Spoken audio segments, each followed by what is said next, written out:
Hey guys, Will here again, Flawless Exotic Creations, checking in with another video.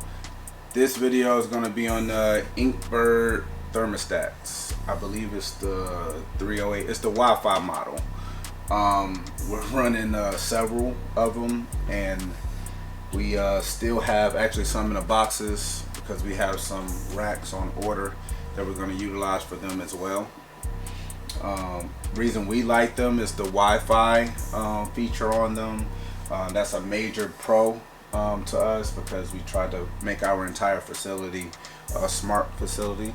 How do I say, the only con that I can see from the Inkbird so far is gonna be the probe length.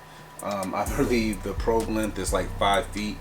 I really would have liked for that to be, I don't know, maybe 10 foot, a 10 foot probe, a 9-10 foot probe would be perfect, because our racks in here, we try to push the limits and take advantage of all the space we have possible.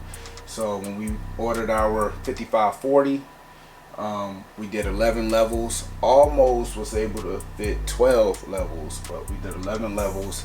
And then the 5040 rack, we did 11 levels as well, but the 5040 rack is actually taller than our 5540 or 44.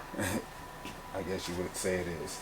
Now moving forward, we have an ARS racks, and these are the hybrids. We ordered another hybrid where we're getting some bigger girls now, and we want to make sure that they're comfortable and good. So we actually went with 2 levels. We went with a full 5540 rack, another one of these from ARS, and then we added 2 levels because we're going to put it in the center in a different area than these, and we have more space up top. And then I called them back. I called Brian from ARS back and kind of flip-flopped a little bit, because I decided, hey, I'm gonna still take the full rack of 5540, but my 2 additional levels of 55 series, let's swap those out for 2 levels of 7030, which makes sense for us. So we'll have basically 6 tubs of 70 series, which is 2 levels of 3, and then 10 levels on top of that of 5540 series. All stacked on top of each other. That's what makes it a hybrid.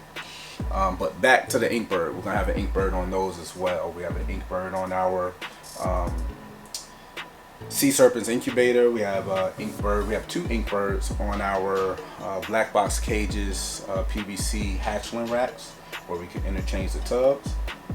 Go check out the last video we did on the unboxing on the FB5 tubs from Freedom Breeder. But back to these things. So also what I want to touch on is the settings. That's very interesting, being a beginner in this game. I've spoken with Bob Vu. I've spoken with Darren with Sloan Morse. It's always good to talk to people that's been in the game for a very long time. They're a wealth of knowledge, and when you're trying to educate yourself and get out of that ignorance phase, I mean, ignorance is not always a bad thing. It's just, you know, you don't have that knowledge. So I'm ignorant on a lot of things when it comes to the ball pythons. That being said, I go to the source to figure out, hey, what should I be doing? And they spit some really interesting game to me. So earlier stages, you know, I thought, hey, set the thermostats at 92 degrees.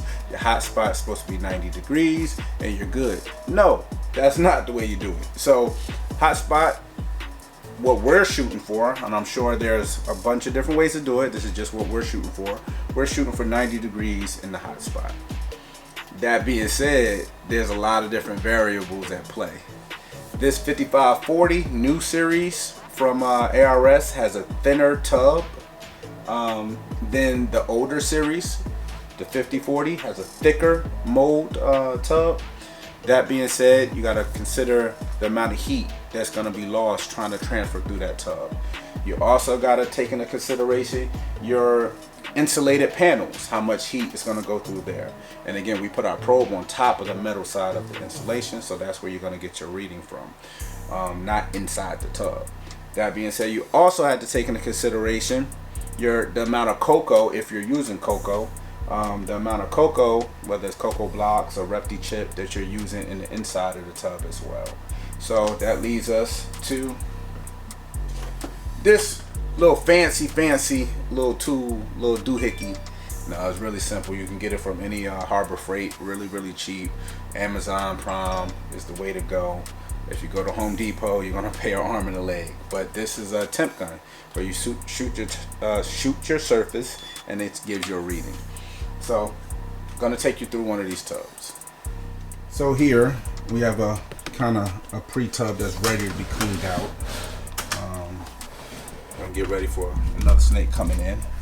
But we'll clear this out. Let's spot check this one.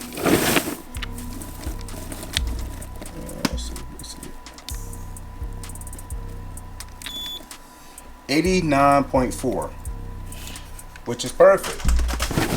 So, but look at where my settings need to be to achieve that. I have it set on 102. It's currently reading 102 at the probe. So over here with these guys, I'm not gonna mess with some of these girls.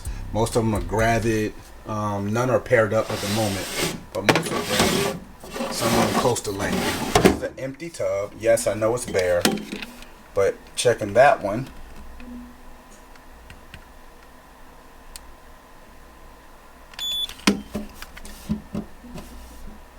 And that's at 88. This one is set a tad bit lower at 100. So it's starting to heat up on this probe. So I'm sure that hot spot is going to heat up a bit, but the heat is on, so it's calling for heat. And it's set for 100. So for the person that's always worried about whether they're doing something the proper way, the correct way, that's the purpose of this video. Again, we're not trying to reinvent the wheel. I searched on YouTube. I did find a few videos. I did reach out to my contacts. They gave me the proper information, but I did think it was very relative to put this on our channel and advise the beginners, hopefully beginners that are just like me, on this process, because that was very confusing for me in the earlier stages. So I definitely want to make sure that I'm taking care of every single snake, but these snakes are very expensive. That shouldn't matter, but these snakes are very expensive. So I just wanted to make sure I'm doing things the proper way. It does scare me that I got to put a thermostat on 100 degrees just to get a 90-degree temp in my hot spots.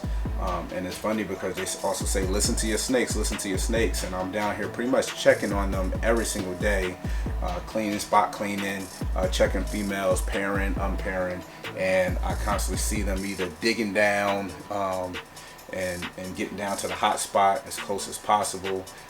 When I spot clean or do complete tub pulls and put it all level down the cocoa, I still see them digging down through there to get, warmer.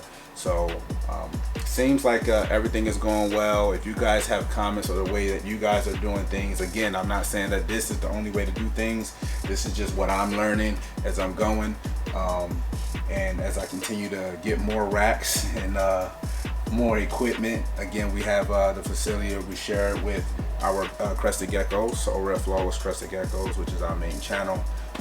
I need to probably stop saying that since this is an official business too.